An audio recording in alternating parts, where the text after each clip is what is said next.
آیت کریمہ کس سیاق میں کس حالت میں نازل ہوئی تھی؟ قرآن کریم میں اس کا ذکر آیا ہے، یہ آیت ہے قرآن کریم کی، اور واقعہ یہ بیان ہوا ہے کہ آپ سب حضرات جانتے ہیں کہ حضرت یونس علیہ السلام کو اللہ تعالیٰ کی مشیت سے مچھلی نے نگل لیا تھا، اور وہ مچھلی کے پیٹ میں 3 دن انہوں نے گزارے۔ مچھلی کے پیٹ میں آپ اندازہ کریں کہ کوئی بڑی مچھلی ہوگی جیسی ویل مچھلی ہوتی ہے۔ اللہ تبارک و تعالیٰ کی طرف سے اپنے نیک بندوں کی آزمائشیں بھی ان کی شان کے مطابق ہوتی ہیں، تو یہ کوئی معمولی آزمائش نہیں تھی کہ سمندر کے اندر ڈال دیا گیا اور وہاں سے مچھلی نے نگل لیا، 3 دن اس میں رہے۔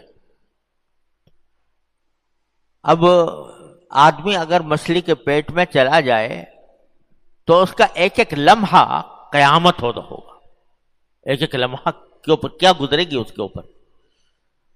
تو اس وقت قرآن کریم کہتا ہے کہ فنادا فی الظلمات، وہ جو مچھلی کے پیٹ میں جو اندھیرے تھے، اندھیریاں تھیں، ان اندھیریوں میں حضرت یونس علیہ السلام نے پکارا لا الہ الا انت سبحانک انی کنت من الظالمین۔ کیا مانا؟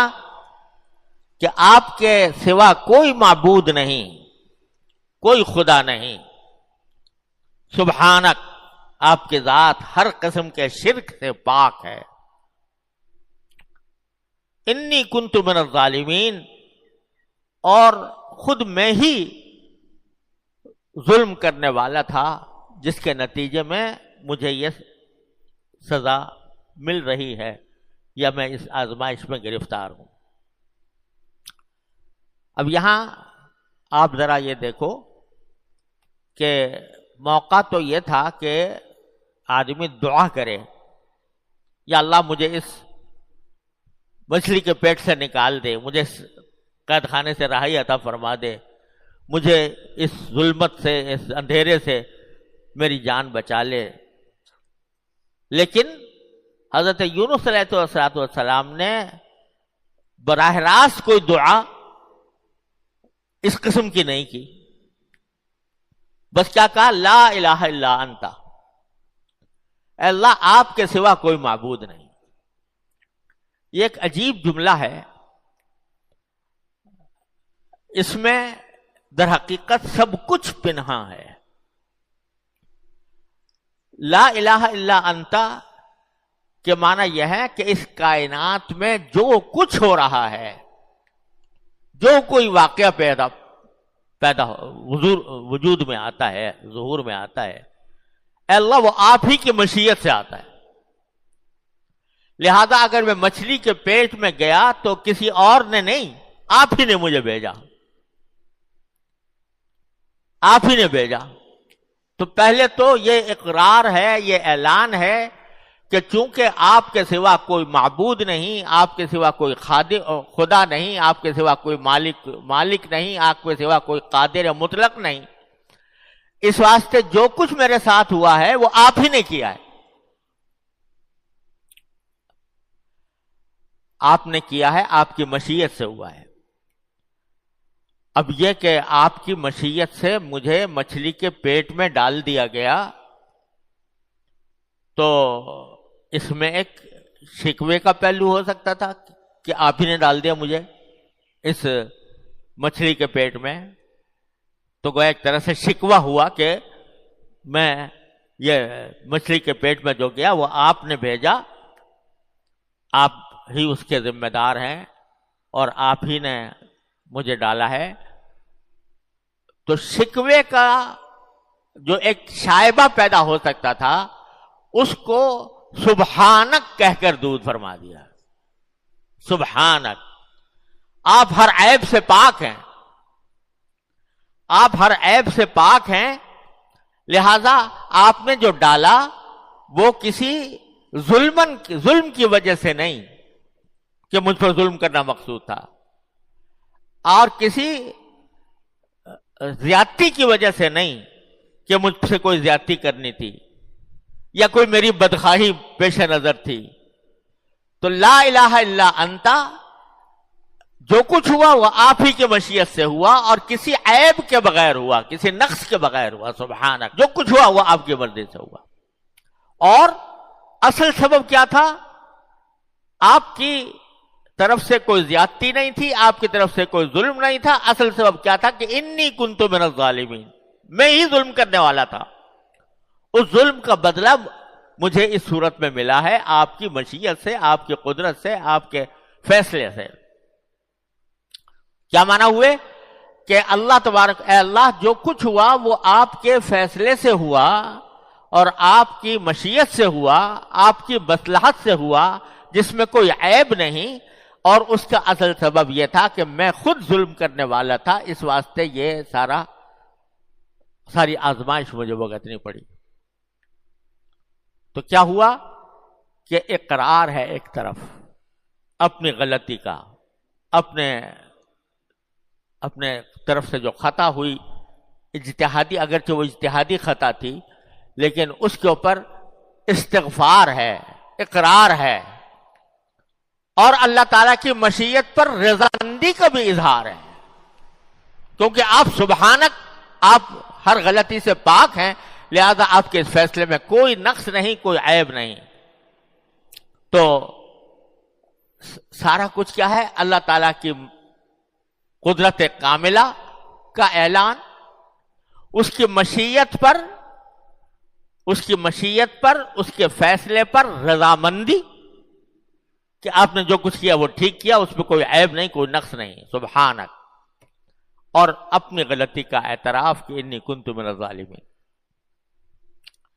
اب یہ جو جملہ فرمایا فنادا فی الظلمات اللہ الہ الا انت سبحانک انی کنت من الظالمین، اس میں لفظوں میں تو کوئی دعا بظاہر نظر نہیں آ رہی.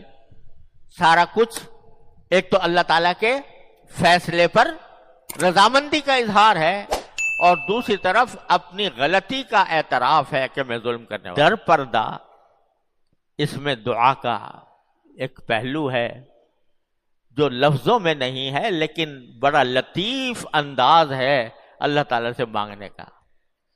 یا اللہ جو کچھ ہوا میرے ظلم کی وجہ سے ہوا، جب میں یہ اعتراف کر رہا ہوں کہ میرے ظلم کی وجہ سے ہوا، میری غلطی کی وجہ سے ہوا، تو اس واسطے میں دوسری مرتبہ کہتا ہوں کہ لا الہ الا انت. یعنی اب اس مصیبت کو دور کرنے والا بھی آپ کے سوا کوئی نہیں، اس پریشانی کو رفع کرنے والا بھی آپ کے سوا کوئی نہیں. لا الہ الا انت. تو لا الہ الا اللہ کا جو کلمہ ہے یہ در حقیقت دونوں معنی رکھتا ہے. ایک یہ کہ جو کچھ تکلیف پہنچی ہے اے اللہ آپ ہی کی طرف سے پہنچی ہے، کسی ظلم کے بغیر پہنچی ہے، اور اس تکلیف کو رفع بھی کوئی اور نہیں کر سکتا. لا الہ الا انت، آپ ہی رفع کریں گے، آپ ہی آتا اس کو دور کریں گے، اور کوئی نہیں ہے. لہذا لا ملجا ولا منجا منک الا الیک. آپ کی طرف سے اگر کوئی تکلیف پہنچے تو اس تکلیف سے بچنے کا اور اس سے نکلنے کا راستہ بھی سوائے آپ کے کوئی اور نہیں. تکلیف آپ نے دی، برحق دی، لیکن نکلنے کا راستہ بھی آپ کے سوا کوئی نہیں. آپ ہی نکالیں گے، آپ ہی اپنے فضل و کرم سے دور کریں گے. میرے ایک بھائی نے بڑا اچھا، ایک مولانا ولی راضی صاحب نے ایک مرتبہ واقعہ لکھا کہ میرا ایک پوتا ہے، تو اس کو ماں مار رہی تھی اور وہ رو رہا تھا، اور روتے روتے رو بھی رہا ہے اور پھر ماں سے لپٹ بھی رہا ہے، رو بھی رہا ہے اور وہاں سے بھاگنے کے بجائے ماں ہی سے لپٹ رہا ہے. تو اس پر انہوں نے فرمایا کہ بندے کی حالت ایسی ہونی چاہیے اللہ تبارک و تعالیٰ سے کہ روئے بھی، یا اللہ یہ مشکل آ گئی ہے، لیکن مشکل آنے کے بعد اس مشکل کو حل کرنے والا بھی آپ کے سوا کوئی اور نہیں، لا الہ الا انت لا ملجا ولا منجا منک الا الیک، آپ کی طرف سے اگر کوئی تکلیف آئے تو اس سے پناہ بھی کہیں اور نہیں، نجات کا کوئی راستہ بھی اس کے آپ کے سوا کہیں اور نہیں۔ تو ہمارے حضرت والا فرمایا کرتے تھے، حضرت عارفی قدس اللہ تعالیٰ سرہ، کہ جب کبھی کوئی مشکل آئے تو حضرت یونس علیہ السلام کی اس دعا، اس کلمے کو یاد کرو، لا الہ الا انت لا الہ الا انت۔ ایک مرتبہ کہو لا الہ الا انت، یہ کہہ کر کہ یا اللہ جو کچھ بھی آئی ہے مصیبت وہ آپ ہی کی طرف سے آئی ہے، لیکن وہ آئی ہے میری غلطی کی وجہ سے۔ اور دوسری مرتبہ کہو لا الہ الا انت کہ اس مصیبت کو دور کرنے والا بھی آپ کے سوا کوئی اور نہیں۔ تو دونوں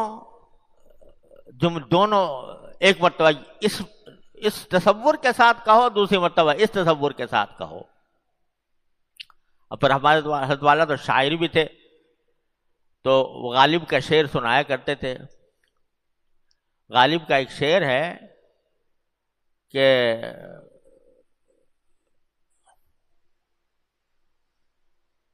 کون ہوتا ہے حریف میں مردفگن عشق،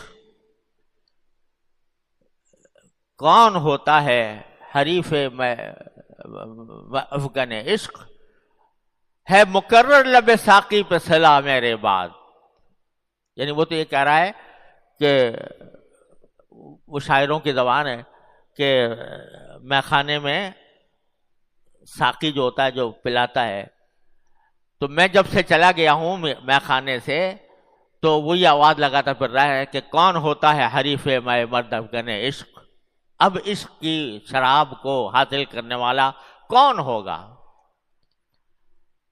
ہے مقرر لب ساقی پہ صلا میرے بعد، کہ ساقی جو ہے میرے بعد یہ بار بار یہ جملے کہہ رہا ہے، لیکن اس کا اصل مفہوم یہ ہے کہ آدمی ایک مرتبہ پہلا جملہ کہے استفہام کے طور پر، کون ہوتا ہے میں مردفگن عشق، یعنی ایک استفہام ہے، اور دوسری طرف دوسری مرتبہ اس کو کہے کون ہوتا ہے حریف میں مردفگن عشق، یعنی نہیں ہوتا۔ یہ استفہام بمعنی انکار ہے، استفہام انکاری ہے، ایک مرتبہ استفہام حقیقی اور ایک مرتبہ استفہام انکاری۔ تو ہے مقرر لب ساقی بے صلا میرے بعد۔ تو لا الہ الا اللہ اور لا الہ الا انت یہ بھی آدمی مقرر کہے ایک مرتبہ اس تصور کے ساتھ کہ جو کچھ مجھے پہنچا اے اللہ وہ آپ ہی کی طرف سے پہنچا، اگرچہ میری غلطی کی وجہ سے پہنچا، لیکن آپ ہی کا وہ تکلیف یا مشکل آپ ہی دینے والے ہیں، کوئی اور نہیں۔ اور دوسری طرف دوبارہ کہے لا الہ الا انت، یعنی اس مصیبت کو دور کرنے والا بھی آپ کے سوا کوئی اور نہیں، لہذا اپنے فضل و کرم سے یہ مجھ سے دور فرما دیجئے۔ اب ہوا کیا کہ مچھلی کے پیٹ میں گئے، اللہ تعالیٰ کو پکارا، لا الہ الا انت سبحانک انی کنت من الظالمین۔ اب ایک صورت تو یہ تھی کہ جو ہی پکارا تو فوراً اللہ میاں اس کا انتظام کر دیتے کہ بھئی چلو نکالو ان کو مچھلی کے پیٹ سے نکال دو، جو ہی پکارا فوراً نکال دیتے۔ نہیں نکالا، 1 گھنٹہ گزرا، 2 گھنٹے گزرے، 3 گھنٹے گزرے، 4 گھنٹے گزرے، پورا دن گزر گیا، وہ پکارتے رہے لا الہ الا انت سبحانک انی کنت من الظالمین، لیکن پورا دن گزر گیا نہیں نکالا، دوسرا دن گزر گیا نہیں نکالا، تیسرا دن جب گزرا تو پھر اللہ تعالیٰ نے ان کا نکالنے کا سامان پیدا فرما دیا، مچھلی کے پیٹ سے نکل گئے، مچھلی کے پیٹ سے نکل گئے۔ کیا معنی ہوئے کہ جب دعا مانگو اپنے پروردگار سے اور اس کی الوہیت کا اقرار کرو، اس کی مشیت پر رضامندی کا اظہار کرو، اور اس سے کسی مصیبت سے چھٹکارے کی دعا کرو، تو ضروری نہیں کہ جو ہی تم نے دعا کی اور فوراً وہ کام ہو گیا۔ اللہ میاں کسی کے محکوم نہیں ہے، دعا دعا ہے، یہ کوئی حکم نہیں ہے کہ ادھر دعا کی اور ادھر فوراً منظور ہو گئی اور فوراً وہ کام ہو گیا جو تم کہہ رہے ہو۔ حضرت یونس علیہ السلام کو کتنے عرصے رکھا؟ 3 دن۔ 3 دن جیل میں گزار لینا آسان ہے، لیکن مچھلی کے پیٹ میں گزارنا، کیا قیامت ان کے اوپر گزری ہوگی 3 دنوں کے اندر۔ لیکن فوراً کے بجائے 3 دن انتظار فرمایا، اس کے بعد نکالا۔ تو سبق کیا دیا گیا کہ جب کوئی کسی بات کی دعا مانگو تو مانگتے تو ضرور رہو، اور اللہ تعالیٰ کی طرف سے اس کی دعا کی قبولیت کا بھی یقین رکھ کر مانگو کہ ضرور ملے گی انشاءاللہ۔ اگر ہمارے حق میں مفید ہوگی، فائدہ مند ہوگی، تو میرا پروردگار مجھے ضرور عطا فرمائے گا، جس یقین کے ساتھ مانگو۔ لیکن جلدی نہ کرو، جلدی نہ بچاؤ، یعنی یہ نہ کہو سمجھو کہ بس میں نے آج دعا مانگی ہے اور اگلے گھنٹے میں میری دعا قبول ہو جائے گی۔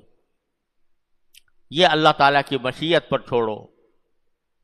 اللہ تعالیٰ کی مشیت بعض اوقات بندے کی دعا فوراً قبول کر کے اور اس کی مراد برلاتی ہے، بعض اوقات اس میں دیر بھی لگتی ہے، وہ اس کی حکمت کا تقاضا ہے، کب سنے کب دے۔ ایک بات تو یہ اس سے سبق ملا، پہلا سبق کیا ملا؟ جب کوئی مصیبت پیش آئے، کوئی تکلیف پیش آئے، کوئی رنج پیش آئے، مصیبت آ جائے، تو سب سے پہلے تو رجوع اللہ، اللہ تعالیٰ کی طرف رجوع۔ لا الہ الا انت، جو آئی ہے وہ آپ کی طرف سے آئی ہے، برحق آئی ہے، کیونکہ آپ سبحانک، آپ ہر عیب سے پاک ہے، اور میری غلطی کی وجہ سے آئی ہے، انی کنت من الظالمین۔ پہلے تو یہ کرو، اور اللہ سے ہی مانگو کہ یا اللہ آ تو گئی ہے میری مصیبت میری وجہ سے، لیکن اس کو دور کرنا بھی آپ ہی کے قبضہ قدرت میں ہے، اپنے فضل و کرم سے اس کو دور فرما دیجیے۔ تو ایک سبق تو یہ ملا کہ جب کوئی مشکل آئے تو کیا کرو؟ رجوع اللہ، اللہ کی طرف رجوع، یا اللہ یہ میں اس مشکل میں ہوں، اور اپنی غلطیوں کا بھی اقرار۔ دیکھو کون کر رہا ہے غلطیوں کا؟ پیغمبر یونس علیہ السلام، جو پیغمبر ہیں یعنی گناہوں سے معصوم ہیں، ان سے گناہ سرزد نہیں ہوتا۔ ہاں کوئی خلاف احتیاط بات ہو جاتی ہے، وہ بھی اس کو بھی کہہ رہے ہیں انی کنت من الظالمین، اپنا اقرار کر رہے ہیں۔ تو ہم تم کس شمار قطار میں ہیں؟ تو اپنی غلطی کا اقرار کرو اللہ تعالیٰ کے حضور، یا اللہ جو کچھ پیش آیا میری غلطی کے، ما اصابکم من مصیبت فبما کسبت ایدیکم، جو کوئی مصیبت تمہیں پیش آتی ہے وہ خود تمہارے اعمال کی وجہ سے آتی ہے، وہ یعفو عن کثیر، اور بہت سی چیزوں سے تو اللہ تعالیٰ درگزر ہی فرما دیتے ہیں۔ تو پہلا سبق تو یہ کہ جب کوئی مصیبت پیش آئے، کوئی مشکل پیش آئے، کوئی تکلیف ہو، تو فوراً رجوع اللہ، اور اپنی گناہوں کی، غلطیوں کی معافی مانگنا۔ ایک سبق تو یہ ملا۔ آگے اللہ تعالیٰ نے ایک عجیب جملہ فرما دیا کہ جب حضرت یونس علیہ السلام نے مچھلی کے پیٹ میں اندھیریوں میں، مچھلی کے پیٹ کی اندھیریوں میں ہمیں پکارا، لا الہ الا انت سبحانک انی کنت من الظالمین فنجیناہ من الغم، اس کے نتیجے میں ہم نے ان کو اس گھٹن سے نجات عطا فرما دی۔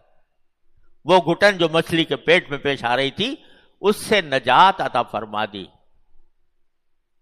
فنجیناہ من الغم، ان کے اس کہنے کی وجہ سے لا الہ الا انت سبحانک انی کنت من الظالمین، یہ کہنے کی وجہ سے اور کہتے رہنے کی وجہ سے 3 دن تک کہتے رہے تو اللہ تبارک و تعالی نے نجات فرما دی۔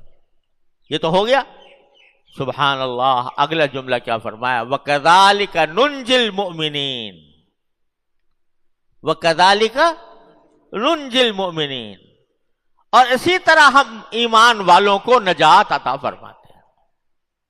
جس طرح ہم نے یونس علیہ السلام کو نجات عطا فرمائی اس گھٹن سے، اس گرمی سے، اس اندھیری سے نجات عطا فرمائی، اسی طرح ہم سارے مومنوں کو نجات عطا فرماتے ہیں۔ جی پیارے ناظرین، آپ نے سنا آیات کریمہ کے فضائل اور شان نزول۔ علماء کرام نے یہ بات لکھی ہے، فرمایا کہ اگر کسی گھر کے اندر کوئی بھی بیمار ہو تو جتنا بھی مشکل حالات کے اندر ہو یا کوئی پریشانی حد سے بڑھ گئی ہو تو گھر کے سارے افراد مل کر 1.25 لاکھ مرتبہ آیت کریمہ پڑھ لیں، یا کوئی مریض ہے تو اس کو پانی پڑھ کر پلا دیں، تو انشاءاللہ عز و جل اللہ تعالیٰ اس کو ضرور شفا عطا فرمائیں گے۔ اگر کسی مشکل پریشانی کے لیے پڑھو گے تو اللہ تعالیٰ جتنی بھی بڑی پریشانی ہو تو اللہ تعالیٰ پریشانی کو، مشکلات کو دور فرمائیں گے۔ امید ہے کہ ہماری آج کی ویڈیو آپ احباب کو پسند آئی ہوگی۔ ویڈیو اچھی لگی ہو تو ویڈیو کو ضرور لائک کر دیں، صدقہ جاریہ سمجھ کر آگے شیئر کر دیں۔ اگر ابھی تک آپ نے ہمارے چینل کو سبسکرائب نہیں کیا تو ہمارے چینل کو ضرور سبسکرائب کر دیں۔